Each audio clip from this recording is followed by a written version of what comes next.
திமுகல பாத்தீங்கன்னா 8000 ரூபாய் கூப்பன் கொடுத்துருக்காங்க. எடப்பாடி பாத்தீங்கன்னா உடனே ஃப்ரிட்ஜ் தரேன் அப்படின்னு சொல்லிட்டாரு. ஃப்ரிட்ஜ் கொடுப்பாரு தான், ஆனா அதை திரும்ப என் வீட்டுல வைக்க முடியுமா? ஏற்கனவே என் வீட்டுல ஃப்ரிட்ஜ் இருக்கு, அதை நான் பக்கத்து வீட்லயா வைக்க முடியும்? வைக்க முடியாது இல்லையா? நான் எனக்கு ஃப்ரிட்ஜை விட எனக்கு வேற ஒரு பொருள் தேவையா இருக்குது.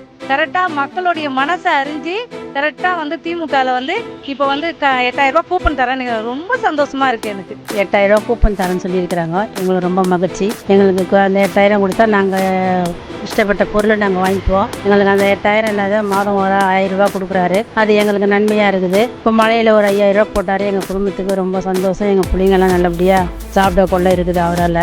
இதுக்கப்புறமா வந்தாருன்னா இன்னும் செய்வார். 2000 கொடுப்பாரு, இன்னும் செய்வார் நல்லபடியாக. 8000 ரூபாய் கூப்பன் தராருன்றாரு. அது கொடுப்பாரு. அவர் சொல்லிட்டாருன்னா அது மறுபடியும் தட்ட மாட்டாங்க.